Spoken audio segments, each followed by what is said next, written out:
दत्तप्रभूंच्या भेटीसाठी रात्रंदिवस तळमळणारा नागनाथ काहीही झालं तरी दत्तप्रभूंचं दर्शन घ्यायचं म्हणजे घ्यायचंच. या देहाची मुक्ती श्री गुरूंच्या दर्शनाशिवाय नाही.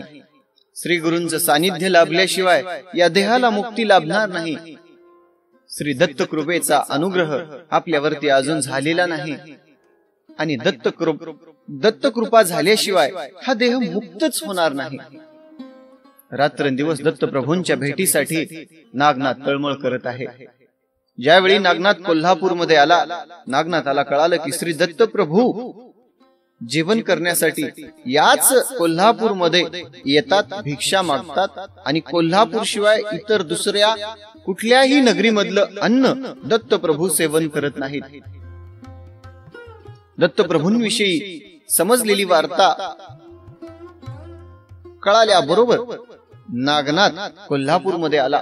सगळी साधन सामुग्री सिद्ध केली आणि त्या देवीच्या मंदिरामध्ये जो पुजारी होता त्या पुजाऱ्याला आपल्या मनामधला सर्व वृत्तांत सांगितला. महाराज, संपूर्ण या कोल्हापुराला मी अन्नदान करण्याचं माझ्या मनामध्ये इच्छा आहे. मी सगळीच्या सगळी सामुग्री तयार केलेली आहे आणि आपण काय करावं, माझ्या मनामध्ये असलेली इच्छा पूर्ण करावी. पुजाऱ्याला सगळी सामुग्री दाखवली आणि पुजाऱ्यांनी सांगितलं, ठीक आहे नागनाथा, तुझ्या मनामध्ये जर इच्छा असेल तर ती इच्छा मी पूर्ण करतो आणि तुझ्या इच्छेप्रमाणे संपूर्ण कोल्हापुराला आपण अन्नदान करूया. संपूर्ण कोल्हापुराला दत्तप्रभूंच्या दर्शनासाठी निघालेला नागनाथ संपूर्ण नगरीला अन्नदान करतोय आणि त्याच्याविषयीचा काय आहे संपूर्ण वृत्तांत, काय आहे ही कथा, या अध्यायामध्ये नागनाथाला दत्तप्रभूंचं दर्शन होईल का किंवा त्यांचा अनुग्रह लाभेल का, त्याविषयी सर्व माहिती जाणून घेऊया नवनाथ भक्तिसाराच्या 37व्या अध्यायामध्ये. रामकृष्ण हरी. हरी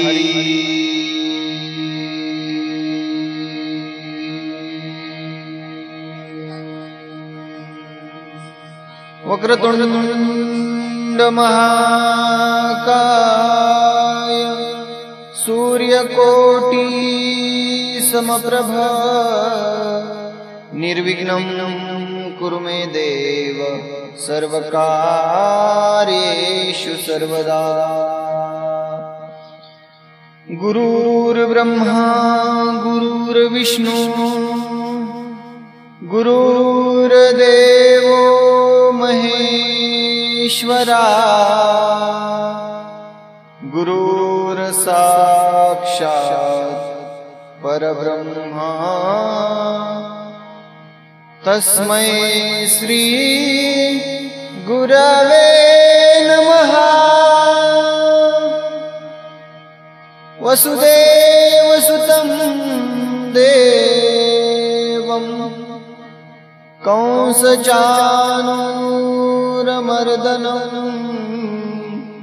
देवकी परमानन्दं कृष्णं वन्दे जगद्गुरुम्. मनोजवं मारुततुल्यवेगं जितेन्द्रियं बुद्धिमतां वरिष्ठं वातात्मजं वानरयूथमुख्यं श्रीरामदूतं शरणं प्रपद्ये. ओम नमो ज्ञानेश्वरा करुणाकरा दयाळा तुमचा अनुग्रह लाधलो पावन झालो चराचरी मी कळा कुसरी काहीच नेनो अति वचने बोलतो अति भाविका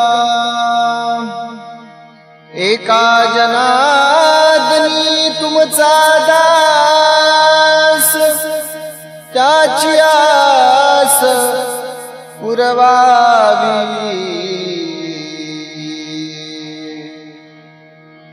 अलंकापुरी पुण्यभूमी पवित्र, तेथे नांदतो ज्ञानराजा सुपात्र. तया ठविता घडो पुण्यराशी. नमस्कार माझा तया संत श्री सद्गुरु ज्ञानेश्वरासी.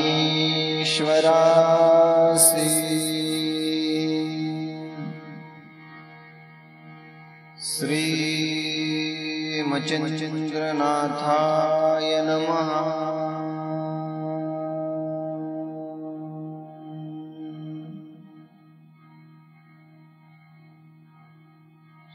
ज्ञानदेव रचिला पाया, उभारिले देवालया, उभारिले देवालया. ओम मातृदेवो भव, पितृदेवो भव.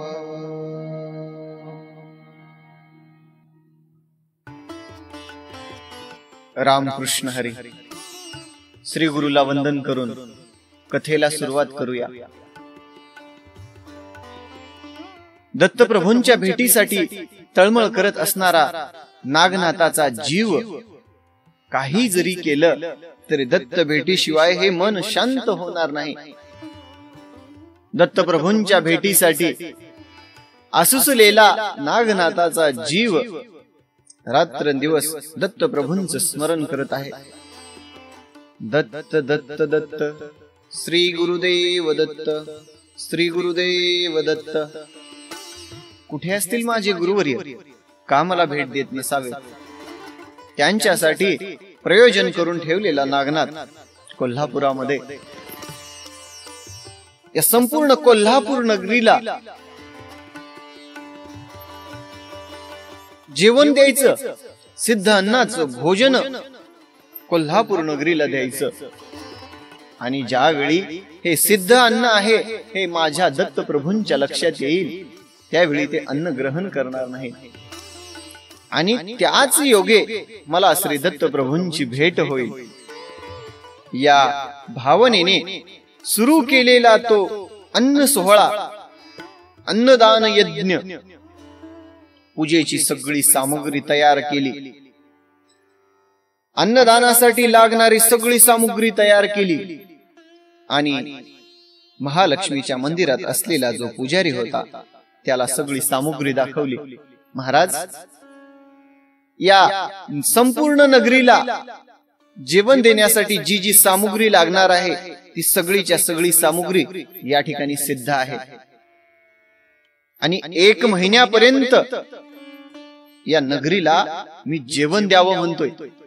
बऱ्याच दिवसापासून माझ्या मनामध्ये ही इच्छा आहे आणि या इच्छेला आज या ठिकाणी सत्यामध्ये ही इच्छा उतरत आहे. पुजाऱ्याने होकार दिला आणि त्या यज्ञ सोहळ्याला, त्या अन्नदानाचा हा जो यज्ञ आहे त्या यज्ञाला सुरुवात झाली. सगळ्या पुजाऱ्यांना सांगितलं, मोठी पूजा सुरू केली. जे आचारी आहेत आचार्यांना सांगितलं, वाढपी मंडळी सगळ्याच्या सगळं सामग्री सिद्ध करून अन्नदान सोहळा सुरू केला. आणि हे सिद्ध अन्न आहे असं कळाल्यावर दत्तप्रभू हे अन्न स्वीकारणार नाहीत हे नागनाथाला माहित होतं. आणि त्याच योगे श्री दत्तप्रभूंची भेट होईल हे जाणत असलेला नागनाथ मोठा यज्ञ सोहळा सुरू आहे, अन्नदान. गावातील सगळेच्या सगळ्या मंडळींना आमंत्रण दिली आणि सगळ्या गावाला गावजेवण दिलं. अहो, सिद्धांना असलेला तो यज्ञ सोहळा काय कमी पडणार आहे? सगळीच्या सगळी मंडळी सिद्ध आहेत, वाढण्यासाठी वाढपी मंडळी आहेत, तिकडं पाक निष्पन्न करण्यासाठी, स्वयंपाक करण्यासाठी तिकडं स्वयंपाकी सुरूच आहेत. सगळा शिदा सामुग्री आहेत, म्हणील ते मसाला, जे म्हणचाल त्या प्रकारचा राईस, सगळ्या गोष्टी त्या ठिकाणी उपलब्ध होत्या. आणि मोठ्या संख्येनं भाविक जेवण करण्यासाठी येत आहेत. 18 पगड जातींचे सगळे भाविक जेवण्यासाठी येत आहेत. 3 टाइम जेवणाचा सोहळा सुरू आहे.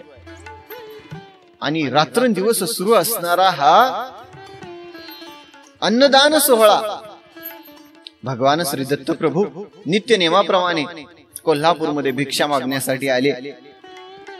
आणि आपलं रूप पालटून, एक कुत्सित रूप धरून, एक म्हणजे एका साधूच्या वेशात म्हणा, दत्त प्रभू संपूर्ण नगरीमध्ये भिक्षा मागण्यासाठी फिरत आहेत.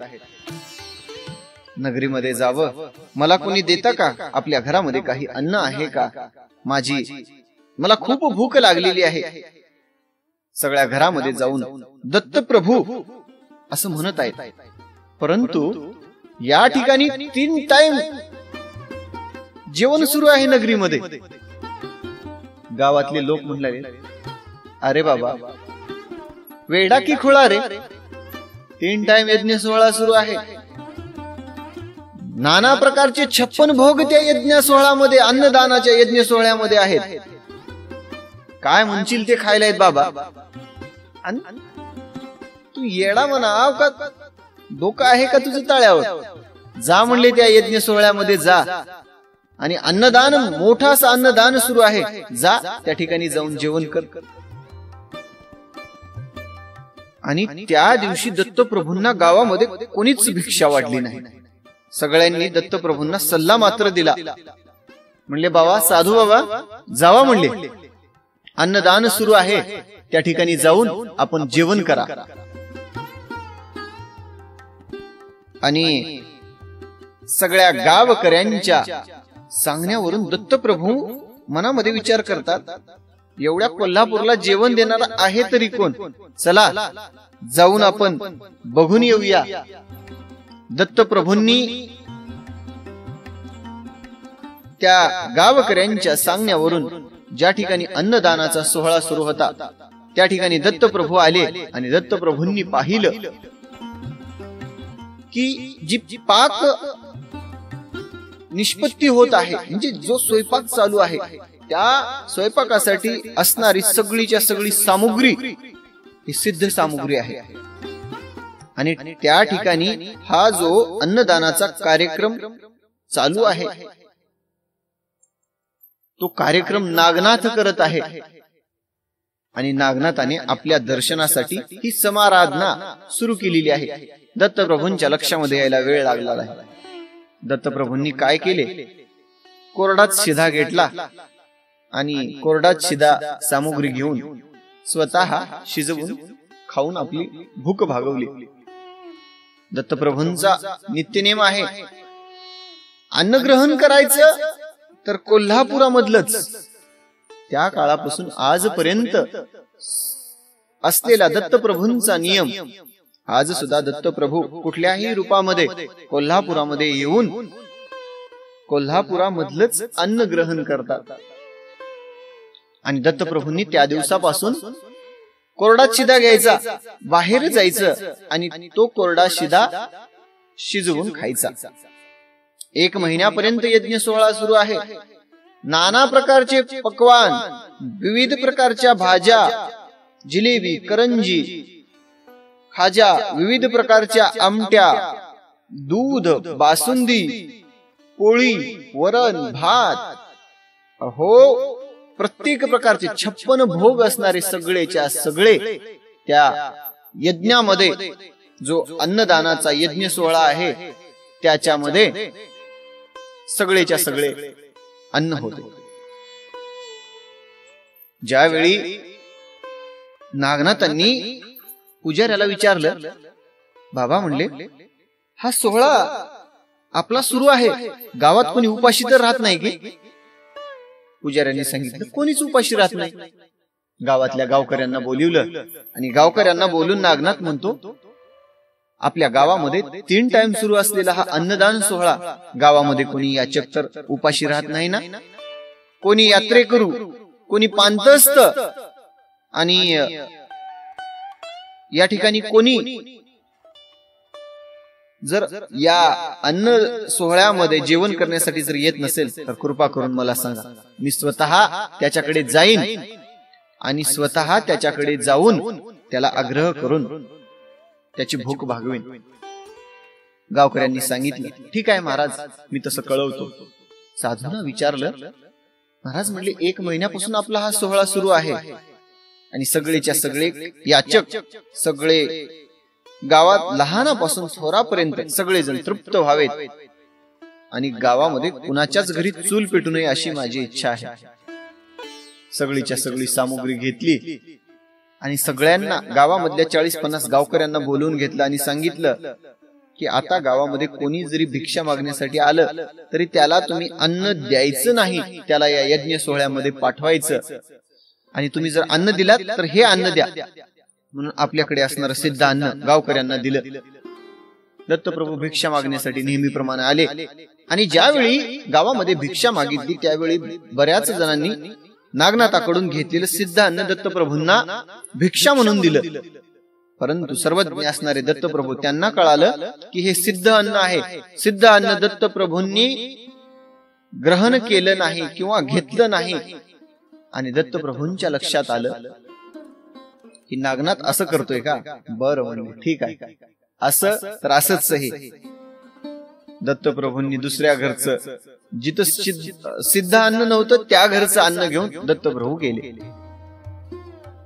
आणि पुन्हा एकदा नागनाथांनी गावकऱ्यांना विचारलं की आपल्या गावामध्ये येणारे भिक्षुक, साधू संत सगळेच्या सगळे जेवण करत आहेत ना.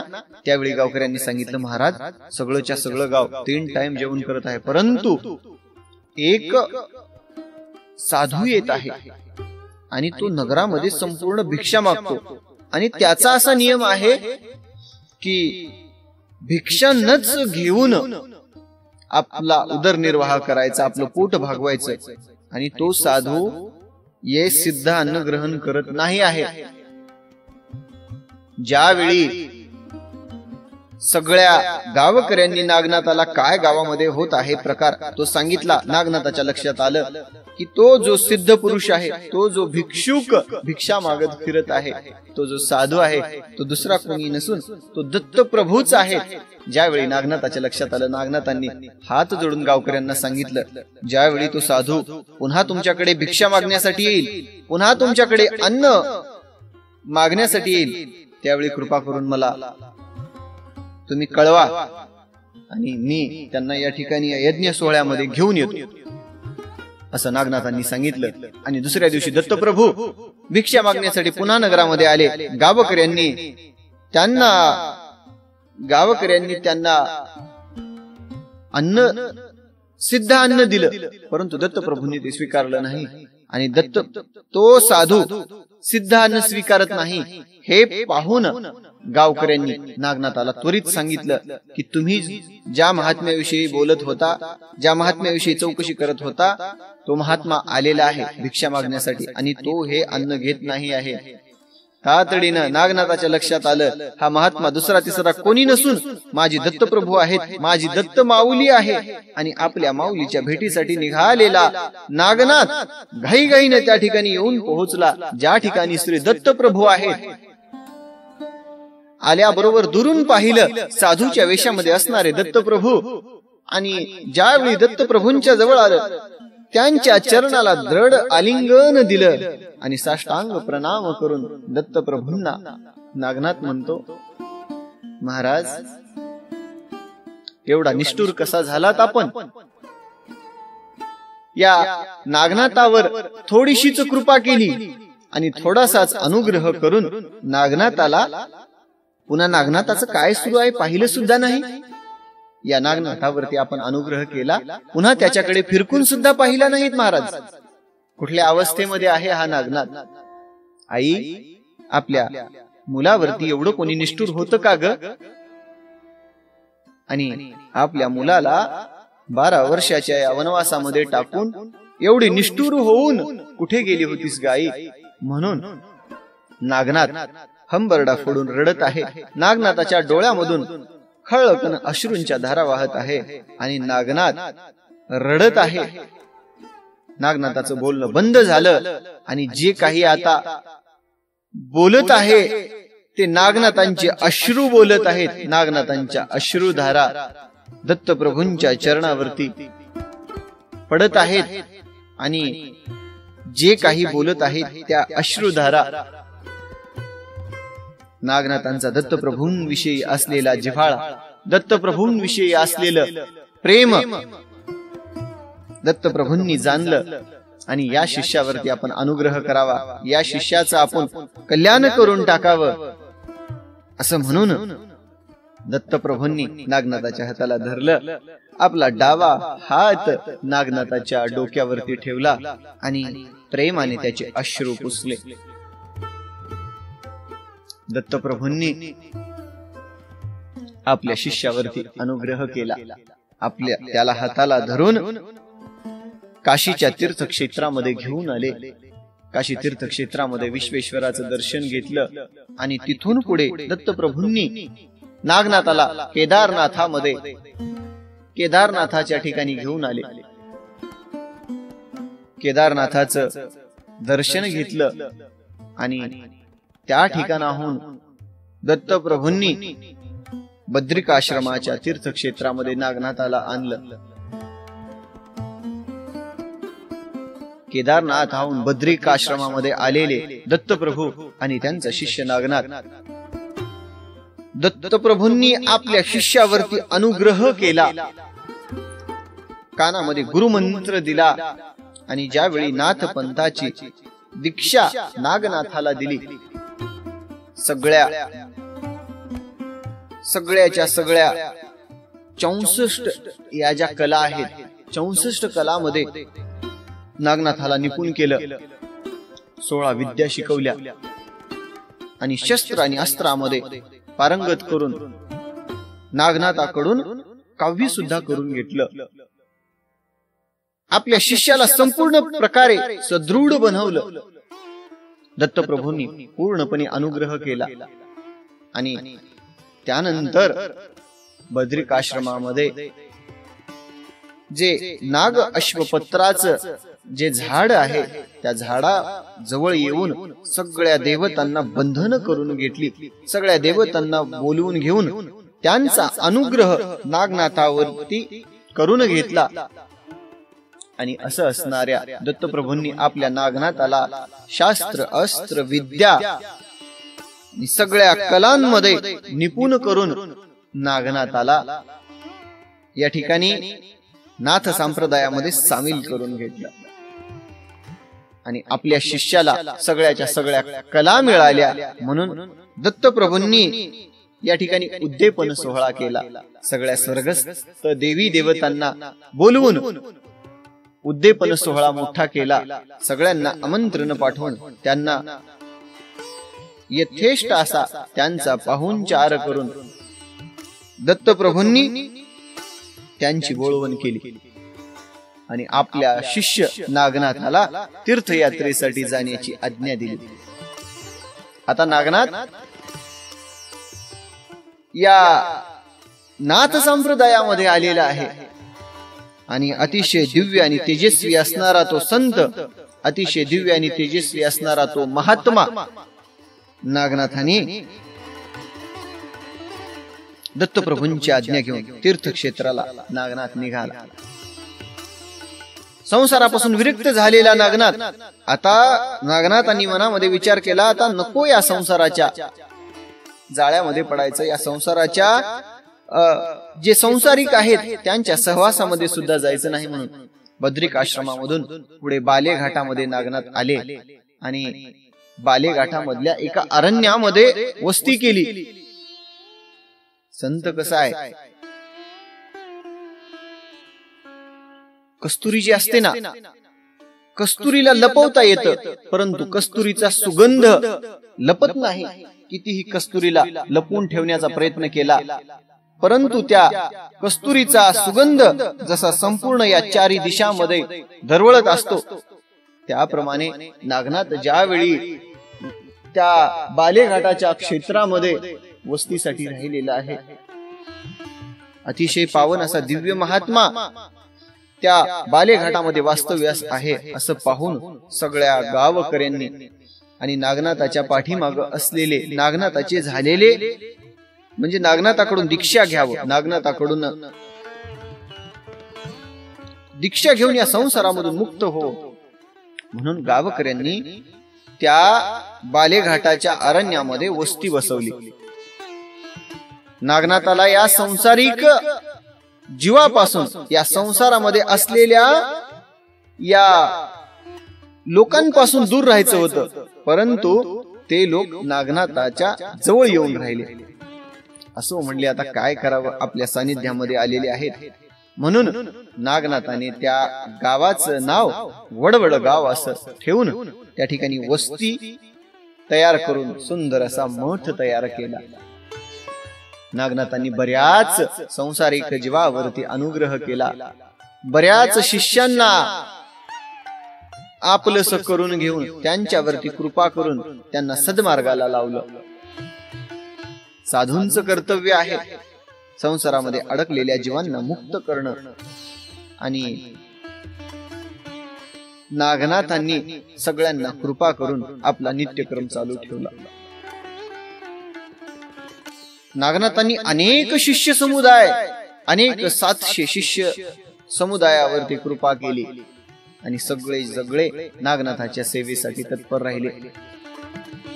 परंतु ज्यावेळी नागनाथ योग अवस्थेमध्ये ध्यानस्थ असायचा, त्यावेळी नागनाथाला म्हणजे नागनाथाचं दर्शन करण्यासाठी अनेक भावी भक्त यायचे आणि त्यांच्या समाधी अवस्थेमध्ये खंड पडायचा. म्हणून नागनाथांनी काय केलं, आपला जो मठ होता त्या मठावरती द्वाररक्षकांना बसवलं आणि नागनाथांच्या आज्ञेशिवाय नागनाथाला भेटायला कोणी यायचं नाही असं स्पष्ट त्या द्वाररक्षकांना सांगितलं.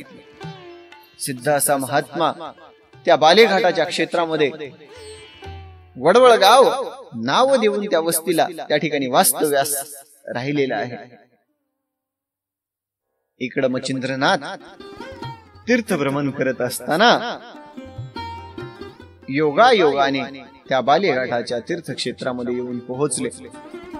नागनाथाविषयी कीर्ती ऐकली आणि या ठिकाणी दिव्य विभूती राहते, दिव्य महात्मा या वडवळ गावामध्ये राहतो आणि या गावामध्ये जाऊन त्या संताचं आपण सुद्धा दर्शन घ्यावं. संत दर्शनानं लाभ होतो. संत दर्शने हा लाभ पद्मलाभ जोडी येला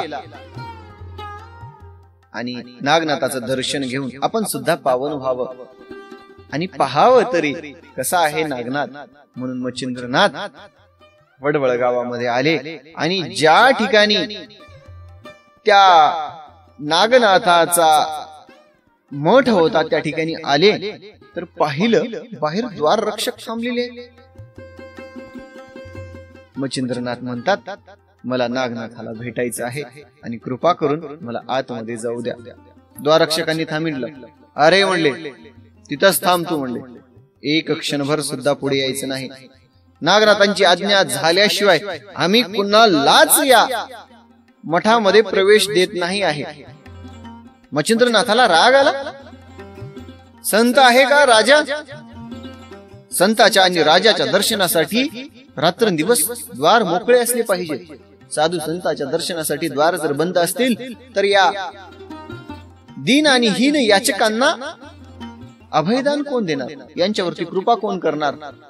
मच्छिंद्रनाथाला राग आला आणि त्या अडवलेल्या द्वारपाळांना मच्छिंद्रनाथांनी मारायला सुरुवात केली. हातामध्ये कुबडी फावडी होत्या, त्या कुबडी फावडीनं मारू लागले. प्रत्येकाच्या कानाखाली एक एक एक देऊन त्यांना म्हणले, गुणानं मला नागनाथाकडे जाऊ द्या. आणि आता हा साधू आपल्याला मारत आहे असं पाहून दुसरे जे नागनाथाचे शिष्य होते का, सगळाचा सगळा शिष्य समुदाय या ठिकाणी धावून आला आणि मच्छिंद्रनाथाला मारण्याचा प्रयत्न करू लागला. परंतु दिव्य विभूती असणारे आमचे मच्छिंद्रनाथांनी स्पर्शास्त्राचा प्रयोग करून अभिमंत्रण केलेली विभूती त्या द्वारपाळावरती फेकल्या बरोबर सगळेच्या सगळे द्वारपाळ जमिनीला खिळून राहिले आणि सगळ्या त्या द्वारपाळांनी त्यांचा काही इलाज चालला नाही मच्छिंद्रनाथाच्या शक्तीपुढे. आणि इकडं भयान असा आकांत सुरू आहे. मच्छिंद्रनाथ सगळ्याला झपाटे देऊ लागले आणि आपल्या हातामध्ये असलेल्या कुबडी फावडीनं ज्यावेळी मारत आहे त्यावेळी आकांत त्या मठामध्ये उठला. इकडं नागनाथ समाधी अवस्थेमध्ये बसलेला आहे डोळे झाकून. श्री गुरुदेव दत्त, श्री गुरुदेव दत्त. दत्तप्रभूंच्या ध्यानामध्ये असलेला नागनाथ त्याच्या कानावरती आपल्या शिष्याच्या रडण्याचा आवाज आला आणि समाधी अवस्था भंग झाली. नागनाथाने डोळे उघडले आणि आपल्या शिष्यांना कोणीतरी मारत आहे. कुणाचं आहे एवढं सामर्थ्य माझ्या शिष्याला मारण्याचं? आणि माझ्या शिष्याला इथं येऊन कोण मारतो? घाईघाईने निघालेला नागनाथ ज्यावेळी द्वारावरती येऊन पाहतो तर कोणीतरी साधू नाथजती आहे आणि या सगळ्याच्या सगळ्या शिष्य समुदायाला अमानुषपणे मारत आहे. हातामध्ये असणाऱ्या कुबडी फावडीनं मारत आहे आणि सगळ्यांना असं निष्ठुरपणे मारताना नागनाथांनी पाहिलं. कोण आहे हा म्हणले साधू? नाथ संप्रदायाची दीक्षा याला दिलीच कोण? एका साधूचं काय कर्तव्य आहे? मनामध्ये शांती, दया आणि प्रेम भरीत असणारं साधूंचं हृदय असावं. साधूंचं कर्तव्य काय आहे? स्वप्नांमध्ये सुद्धा पाप कर्म करण्याविषयी, निष्ठुर होण्याविषयी साधूच्या मनामध्ये विचार येऊ नये. अशा अवस्थेमध्ये नाथ संप्रदायाला आमच्या डाग लावणारा हा साधू नाथ संप्रदायाच्या वेशभूषेमध्ये आहे आणि असा अमानुषपणे आपल्या शिष्यांना मारतोय. राग आला नागनाथाला आणि नागनाथांनी आता असं सांगून ऐकणार नाही आणि याची तर खोड आपण काढायची म्हणून नागनाथांनी या ठिकाणी डोळे झाकले आणि विद्यांना आवाहन केलं. धुनीभस्म या ठिकाणी अभिमंत्रित केलं आणि सर्वप्रथम स्वर्गामध्ये असणाऱ्या गरुडांना बंधन केलं. गरुडांना बांधून टाकलं. काही जरी केलं तर आता गरुड पृथ्वी तलावर येऊ शकणार नाही असं बंधन त्यांना घातलं. आणि नागनाथांनी पर्वतास्त्र तयार करून एका क्षणार्धामध्येच या मच्छिंद्रनाथावरती टाकून त्याचा निपांत करायचा, त्याला संपून टाकायचं म्हणून नागनाथाने डोळे झाकून पर्वतास्त्राचं अभिमंत्रण करून पर्वतास्त्र तयार करून फेकल्या बरोबर तिकडून मच्छिंद्रनाथाने पर्वतास्त्र फेकलं आणि पर्वतास्त्र मच्छिंद्रनाथाने फेकलेलं ज्यावेळी नागनाथाने पाहिलं, वज्रास्त्र सिद्ध केलं आणि मच्छिंद्रनाथाने फेकलेल्या पर्वतास्त्रावर वज्र फेकून मारल्या बरोबर इंद्राच्या वज्रानं त्या पर्वताचा या ठिकाणी बुगा करून टाकला आणि आपल्या पर्वतास्त्राचा नायनाट झालेला पाहून मच्छिंद्रनाथाला राग आला. आमच्या युद्धामध्ये इंद्र मध्यस्थी करतो, इंद्र याला सहाय्य करतो काय? या इंद्राला शिक्षा केल्याशिवाय मी शांत राहणार नाही. म्हणून मच्छिंद्रनाथांनी या ठिकाणी वज्रकाळी विद्याचं या ठिकाणी स्मरण केलं आणि स्वर्गामधल्या इंद्राला फेकून मारल्या बरोबर स्वर्गामध्ये असणारा इंद्र पृथ्वी तलावरती कोसळून पडला आणि इंद्राच्या तोंडामधून रक्त वाहू लागलं आणि इंद्राची झालेली ती अवस्था नागनाथाच्या लक्षात आली. भयंकर असं युद्ध सुरू आहे. इकडून नागनाथाने एक अस्त्र या ठिकाणी प्रेरित करावं. त्या अस्त्राला टक्कर देणारं अस्त्र मच्छिंद्रनाथाने प्रेरित करावं. तुंबळ असं दोघांचं युद्ध चालू आहे. शस्त्राचं कामच नाही, सगळंच्या सगळं या ठिकाणी अस्त्राच्या प्रभावाने दोघांचं युद्ध चालू आहे. आणि अतिसामर्थ्य असणारा नागनाथ आणि मच्छिंद्रनाथ या दोघांमध्ये युद्ध सुरू असताना मच्छिंद्रनाथ विचार करत आहेत, म्हणले एवढा कसा भयंकर असा हा जती आहे आणि याला आपण आता कुठलं अस्त्र प्रेरित करावं? असा एक क्षणभरच मच्छिंद्रनाथ विचार करत आहेत, कोणतं अस्त्र फेकून मारावं म्हणजे हा नागनाथ या युद्धामध्ये परास्त होईल. म्हणून मच्छिंद्रनाथांनी ज्यावेळी एक क्षणभर विचार करण्यासाठी थांबले, त्यावेळी इकडे नागनाथांनी सर्पास्त्राची योजना करून सर्पास्त्र ज्यावेळी मच्छिंद्रनाथावर फेकून मारलं, हजारो तक्षक उत्पन्न झाले आणि हजारो तक्षकांनी मच्छिंद्रनाथाच्या देहाला दंश करायला सुरुवात केली. आणि मच्छिंद्रनाथाला दंश करत असलेले ते सर्प मच्छिंद्रनाथाच्या सर्वांगाचा या ठिकाणी वेध घेऊ लागले. काही जरी केलं तरी मच्छिंद्रनाथ त्या या अस्त्रामधून मुक्त होत नाहीत. मच्छिंद्रनाथाचा जीव, मच्छिंद्रनाथाचा देह या ठिकाणी हळहळ व्यक्त करू लागला. दत्तप्रभूंना हाक मारतात मच्छिंद्रनाथ. आणि अशा या अवस्थेमध्ये मच्छिंद्रनाथांनी हजारो सर्प आपल्या अंगाला दंश करत आहेत. काही मच्छिंद्रनाथाचं चालायला सुरुवात नाही. आता या देहामधून प्राण व्याकुळ होऊन आता या देहामधून जीव जातो का काय, अशी मच्छिंद्रनाथाची ज्यावेळी अवस्था झाली, प्राण कंठाशी आला आणि आता काही क्षणार्धामध्ये जीव जातो का काय अशी अवस्था मच्छिंद्रनाथाला प्राप्त झाल्यावर मच्छिंद्रनाथांनी दत्तप्रभूंचं स्मरण करून दत्तप्रभूंना हाक मारली. मच्छिंद्रनाथ म्हणतात,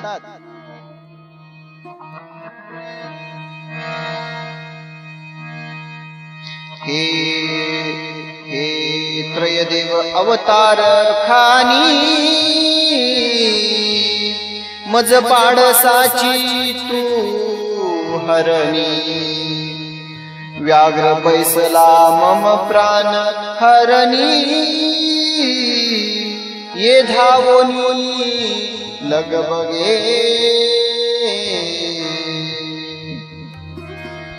दत्तप्रभू राया, धावून या, तुमच्या या पाडस या युद्धभूमीवरती मरणाच्या अवस्थेमध्ये पडलेला आहे आणि माझ्या पाडसाची हरणी धावतीये माझ्याकडे, मला येऊन भेट दे, अशी आकांताने हाक मच्छिंद्रनाथ मारत आहे. परम संकटी पडलो येथे, कैसी निद्रा लागली तुते,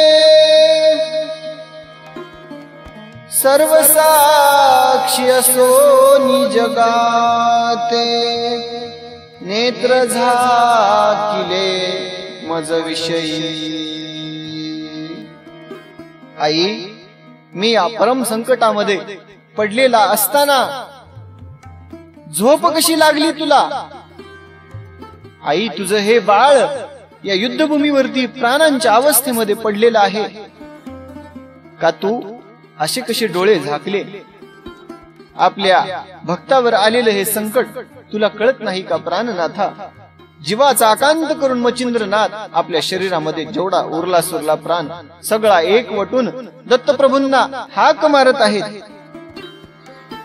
दत्त दत्त ऐसे म्हणून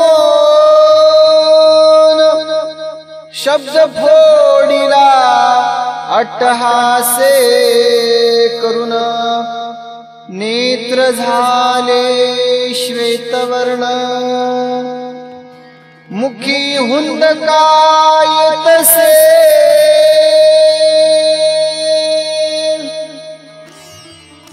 श्री गुरुदेव दत्ता कुठे आहात आपण? आणि दत्त दत्त असं म्हणत असताना ज्यावेळी दत्तप्रभूंना जीवाच्या आकांताने मच्छिंद्रनाथ हाक मारत आहेत, त्यावेळी मच्छिंद्रनाथाचा प्राण कासावीस होऊन डोळे पांढरे झाले आणि आता मच्छिंद्रनाथाचा प्राण देहामधून निघून जाईलच अशी अवस्था ज्यावेळी झाली, त्यावेळी परिदत्तात्रेय नामे करुण बाहे अट्टहासे वचन, ते नागनाथे शब्द ऐकून साशंकित होतसे. नागनाथाच्या कानावरती तो आवाज आला की म्हटले, हा योगी आपल्या गुरुवर्याचं नाव घेत आहे. आणि आपल्या गुरुवर्याचं नाव का बरं घेत आहे असं म्हणून ज्यावेळी नागनाथ मचिंद्रनाथाजवळ आला, वटसिद्ध नागनाथ, आणि काय म्हणतो,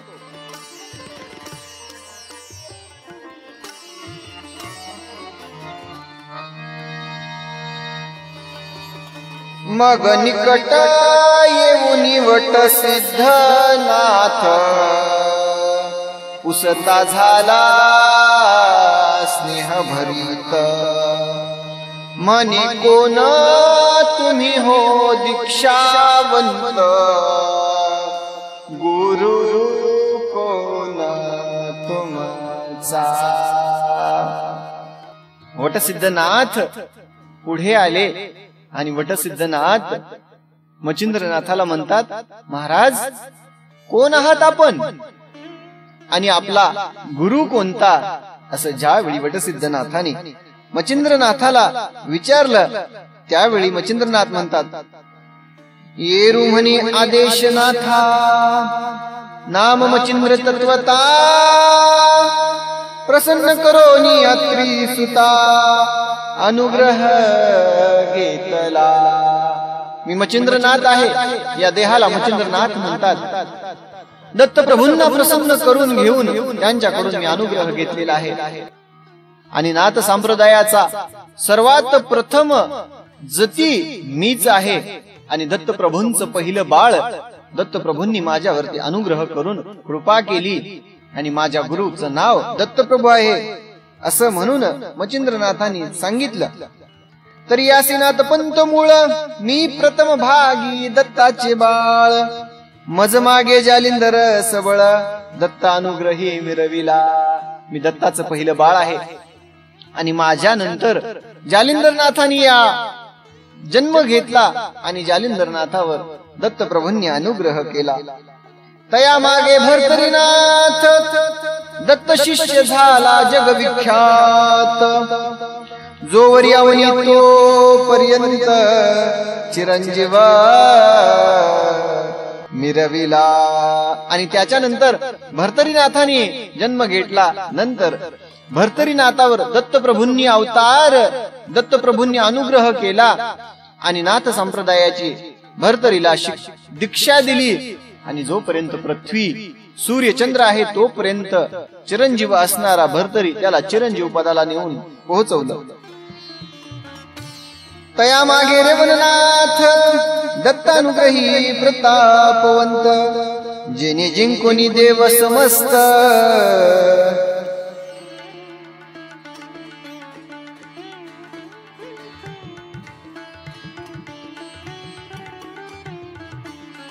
विप्रबाळे उठविली. आणि त्यानंतर रेवणनाथावर दत्तप्रभूंनी अनुग्रह केला. सगळ्या देवादिकांना जिंकून त्या सरस्वती नामक विप्रांची बाळे उठवली. असा हा रेवणनाथ. त्यांच्याविषयी संपूर्ण वृत्तांत, आपल्या विषयीचा सगळा वृत्तांत, युद्धभूमीवरती मरण अवस्थेमध्ये पडलेले मचिंद्रनाथ नागनाथाला सांगत आहेत, वटसिद्धनाथाला. तरी महाराजा नाथ पंथात मी दत्तात्रेयाचा ज्येष्ठ सुत, ऐसे कोणी वटसिद्धनाथ मना माझी कळवळला.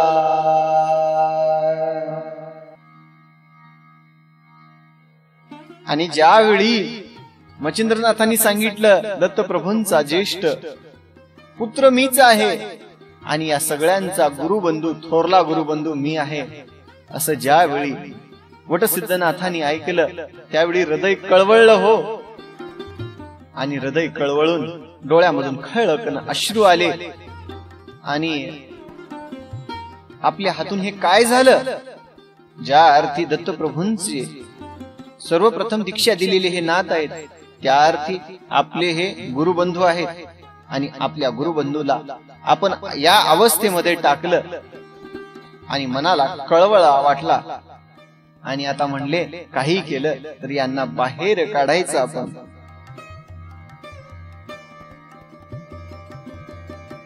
मग सुपर्णाचे सोडून बंधन, गरुडास्त्र जपे वाचे कारण, ऐसे होता तत्काळ सुपर्ण महिवरी उतरोनी नाग कुळ समस्त होनिया भयभीत तत्काळ विशेषोषुनी त्वरित अत्रश्यते पावले. आणि वटसिद्धनाथांनी दत्तप्रभूंचं स्मरण करून जे गरुडावरती बंधन केलं होतं, सर्वप्रथम गरुडाचं बंधन मुक्त केलं आणि त्यांना भूमीवरती बोलवलं. त्यांचं पाचारण या ठिकाणी भूमीवरती केलं. आणि ज्यावेळी गरुड येत आहेत असं त्या तक्षकांनी पाहिलं, आपलं जे दंश केलेलं विष होतं ते पुन्हा दंश केलेलं विष वापस शोषून घेऊन गरुड येताना पाहून सगळेच्या सगळे साप पळून गेले. आणि गरुड या पृथ्वी तलावरती आले, नाथांना प्रणाम केला. आणि नाथांना प्रणाम करून गरुड स्वर्गामध्ये परतले.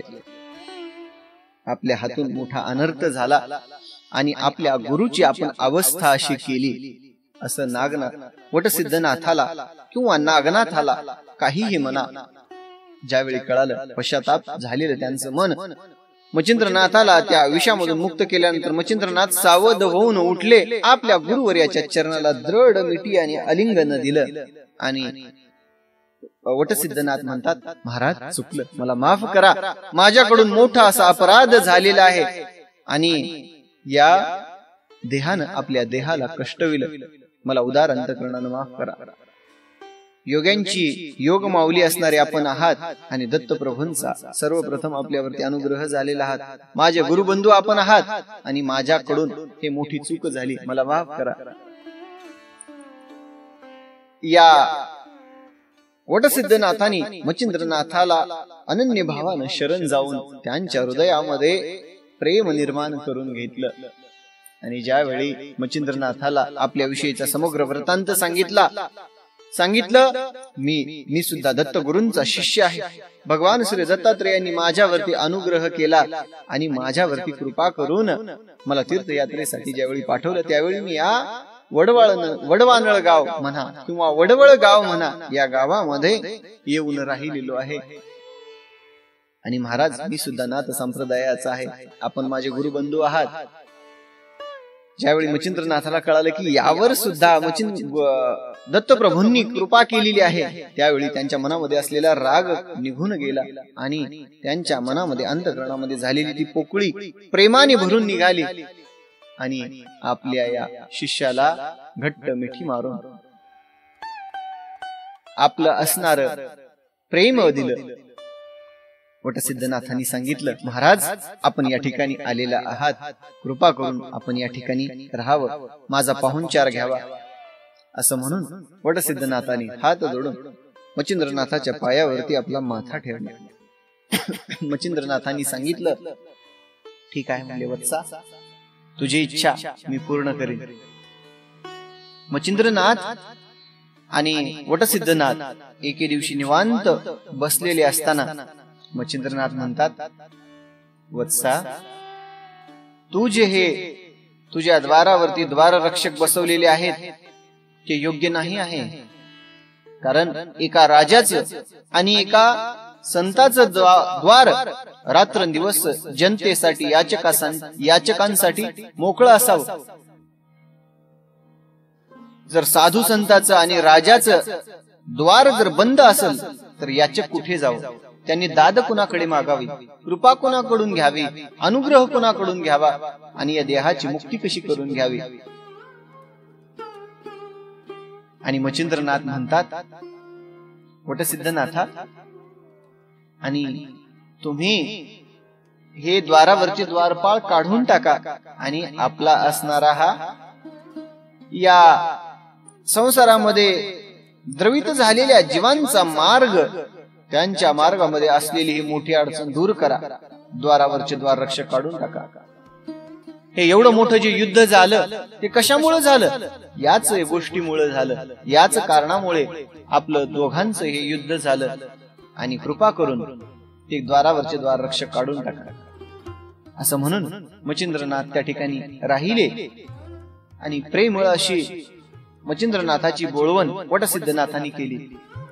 आणि मच्छिंद्रनाथांनी सांगितल्याप्रमाणे द्वारावरचे द्वार रक्षक काढून टाकले आणि आपले द्वार रात्रंदिवस जनतेच्या हितासाठी तत्पर मोकळे ठेवले. आता इकडे कथा काय होती ऐका. ज्यावेळी वटसिद्धनाथाचे मठाचे द्वार मोकळे झाले आहेत असं कळाल्यावर हजारो याचक या ठिकाणी येऊ लागले, कृपा करून परत जाऊ लागले.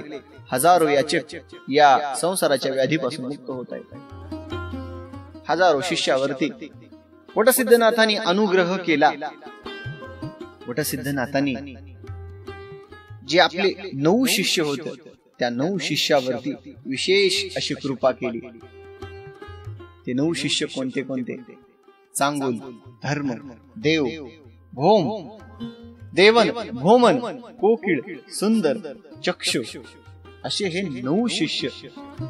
या 9 शिष्यावरती अनुग्रह करून त्यांना नाथ संप्रदायाची दीक्षा देऊन वटसिद्ध आपलं नागपत्र अश्वाच्या वृक्षाखाली त्यांना नेऊन सगळ्या देवी देवतांना बंधन करून त्यांच्यावरती अनुग्रह करविला. सगळ्या याचकांना तृप्त केलं, सगळ्यांवरती कृपा केली आणि वटसिद्धनाथाचे हे कार्य अतिशय थोर आणि महान आहे. आणि समाधी अवस्थेमध्ये जाण्याच्या पूर्वी याचकावरती अपार कृपा केली. एके दिवशी काय झालं, वटसिद्धनाथाचा चांगुल नावाचा शिष्य त्याची पत्नी मरण पावली आणि शोक विव्हळ झालेला चांगुल आपली पत्नी गेल्यावर रडू लागला आणि त्याच्या पत्नीबद्दल असलेला त्याच्या मनामधला शोक त्या नाथाला कळाला. त्यावेळी चांगुलाच्या पत्नीला जीवदान दिलं आणि मरण पावलेली पत्नी ज्यावेळी वटसिद्धनाथाच्या समोर आणून ठेवली त्यावेळी संजीवनी मंत्राचा प्रेरण करून तिला जीवदान दिलं. बघता बघता ही वार्ता सगळ्या पंचकृषीमध्ये पसरली की वटसिद्धनाथ मेलेल्या माणसांना जिवंत करतात. आता काय सांगावं, प्रत्येकाचं आपल्या जे कुटुंबामध्ये असलेले सदस्य आहेत, पतीचं पत्नीवरती प्रेम असतं, आईचं वडिलांना आपलं आईचं आपल्या पुत्रांवरती प्रेम असतं आणि आई वडिलांचं म्हणजे त्यांच्या आप्तेष्टांविषयी असणारं प्रेम. आणि ज्या वेळी त्यांच्या कुटुंबामधला कुठलाही सदस्य मरून जाऊ लागला, मरण अवस्था मेला की त्यांना उचलायचं, वटसिद्धनाथाच्या समोर आणून ठेवायचं, वटसिद्धनाथाने संजीवनी मंत्र प्रेरण करायचं, त्यांना उठवायचं. असा हा प्रकार चालू आहे. आणि इकडं वटसिद्धनाथ त्या वडवानळ गावामध्ये, त्या वडवळ गावामध्ये कुठलाही माणूस मेला की त्याला जिवंत करायचं असं ज्यावेळी आपलं हे कार्य सुरू ठेवत आहेत त्यावेळी यमधर्माला मोठा प्रश्न पडला. आता म्हटले ज्या अर्थी वटसिद्धनाथ या गावामधल्या प्रत्येकाला कोणी जरी मरण पावलं तर त्याला जीवदान देत आहेत, आता आपण आपलं धर्म कसा करायचा? म्हणून ही सगळी संपूर्ण वार्ता ब्रह्मदेवाला सांगितली. ब्रह्मदेवाला यमधर्म म्हणतात, ब्रह्मदेवा काय करायचं आता तुम्ही सांगा. वटसिद्धनाथ कोणीही जर मरण पावला तर वटसिद्धनाथ त्याला जिवंत करत आहे. आता आम्ही काय करावं? आता कसं आम्ही त्यांचा जीव या यमलोकामध्ये घेऊन यावं तुम्ही सांगा. त्यावेळी ब्रह्मदेवाने पृथ्वी तलावरती प्रगट झाले आणि आपल्या शिष्याला म्हणतात, म्हणजे वटसिद्धनाथाला म्हणतात, नाथा आपण हे जे करत आहात विधीच्या विपरीत करत आहात. कसं आहे, ब्रह्म विष्णू आणि महेश आम्ही तिघांनी एकाकडे उत्पत्तीचं काम आहे, एकाकडे विनाशाचं काम आहे आणि एकाकडे पालन करण्याचं काम आहे. आणि असं हे जे चक्र सुरू आहे या चक्रामध्ये व्यवधान येत आहे आणि कृपा करून आपण हे जे कार्य करत आहात ते थांबवा. ब्रह्मदेवाच्या आज्ञेनुसार ठीक आहे म्हटले, तुमच्या या कार्यामध्ये मी कशाला अडथळा आणू. म्हणून ब्रह्मदेवाने अतिशय गोड प्रकारे सगळ्यांना सांगितलं, आपलं वटसिद्धनाथाला सांगितलं, आणि जे मेलेल्या माणसांना जे उठून बसत होते ते आता तुम्ही नका म्हणले तसं करू नका, आणि या भगवंताच्या कार्यामध्ये अडथळा होत आहे असं वटसिद्धनाथाच्या लक्षात आल्यावर त्यांनी ते कार्य थांबवलं. या पृथ्वी तलावरती त्यांचं अवतार कार्य संपलं. मुळामध्ये या पृथ्वी तलावरती त्यांचा अवतार कशासाठी झाला होता? सत्य धर्म वाढवण्यासाठी, नाथ संप्रदायाचा विस्तार करण्यासाठी, नाथ संप्रदायाचा प्रचार आणि प्रसार करण्यासाठी त्यांचा अवतार प्रगट झालेला होता. आपल्या जीवनाच्या काळामध्ये वटसिद्धनाथाने 1,01,00,000 मंत्राचं या ठिकाणी मंत्र 1,01,00,000 मंत्र तयार केले, आणि सगळेच्या सगळे जे मंत्र होते परपीडा निवारक मंत्र आहेत. समाधी घेण्याच्या पूर्वी एका म्हणजे जे बहिरमभट नावाची ही जी कथा येते ना, बहिरमभटावरती अनुग्रह करून त्याच्यावरती कृपा केली, आणि रामजीचा सुद्धा उद्धार आपल्या अवतार कार्यामध्ये वटसिद्धनाथाने केली. अशा प्रकारे असणारी अतिशय गोड आणि सुश्राव्य कथा या अध्यायाचं गोड असं निरूपण झालेलं आहे. सगळ्या शिष्यांना साबरी विद्या दिली. साबरी विद्येमध्ये सिद्ध मंत्र दिले, आणि म्हणले पृथ्वी तलावरती पुढे असाच अनुग्रह करीत राहा. या संसारामध्ये अडकलेल्या जीवांना हे शाबरी मंत्र त्यांना उपयोगकारक ठरतील, आणि सगळ्यांना ते मंत्र दिले. अशा प्रकारे या अध्यायाचं गोड असं निरूपण झालेलं आहे. समाधी योग सरला शेवट, तो धरिला बहिरंभट, आणि रामाजी भक्त सुभट, हे मकार उद्धरिला.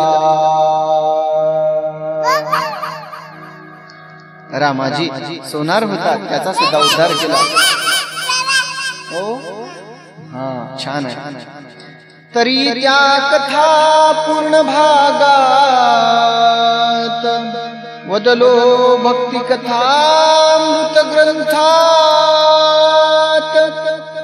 या उपरी चरपठीनाथ श्रवण करावे श्रोते हो.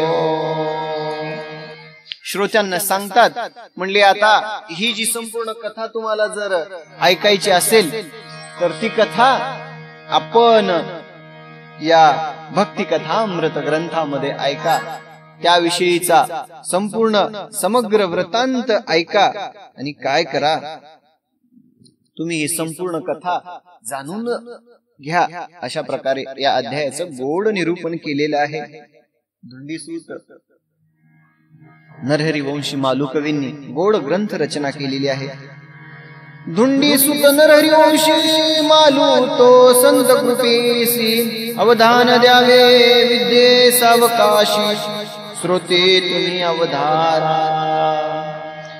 स्वस्ती श्री भक्ती कथा सार सम्मत गोरक्ष काव्य किमयागार, सदा परिसोत भाविक चतुर, सप्तत्रिंशत्तमोऽध्याय गोडहा. श्री कृष्णार्पणमस्तु. शुभं भवतु. शुभं भवतु. श्रीरस्तु.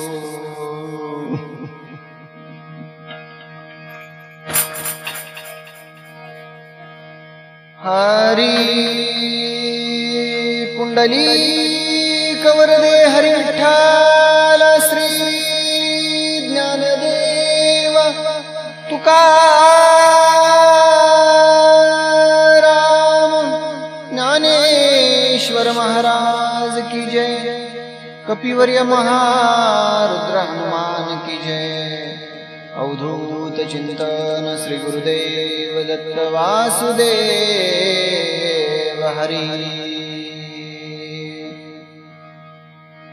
आता विश्वात्मके देवे येने वाग्यज्ञ तोषावे। तोषो निमज द्यावे वसाय दानहे। जे खळांची व्यंकटी सांडो तया सत्कर्म वीरती वाढो। भूता परस्परे पडो मैत्र जीवांचे। दुरितांचे तिमिर जावो विश्वस्वधर्मा सूर्य पाहो। जो जे वांछिल तो ते लाहो प्राणी जात। वर्षत सकळ मंगळी ईश्वर निष्ठांची मांदियाळे। अनवरत भूमंडळी भेटो तया भूता।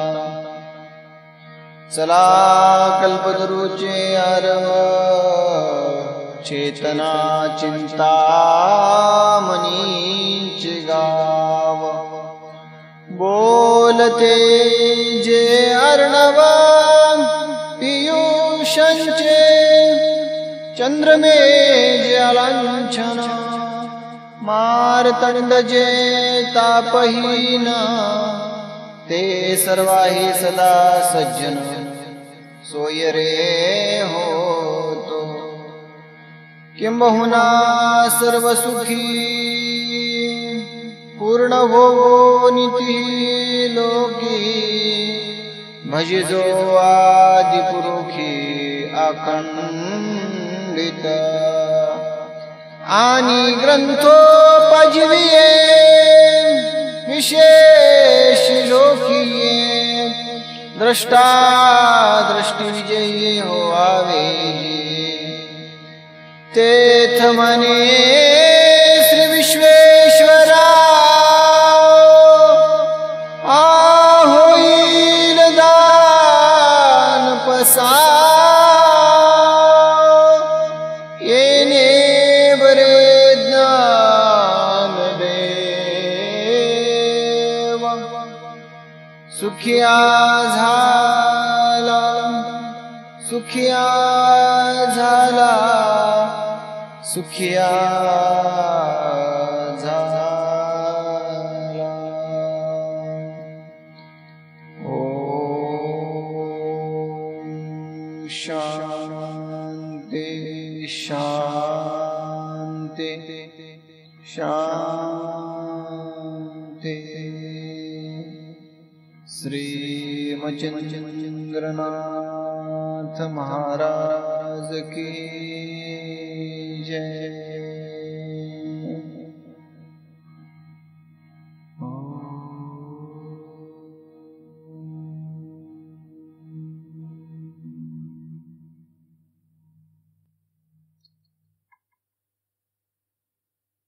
आपण इथपर्यंत जर मनोभावानं हा अध्याय श्रवण केलेला असेल तर या अध्यायाची फलश्रुती आपल्याला प्राप्त झालेली आहे।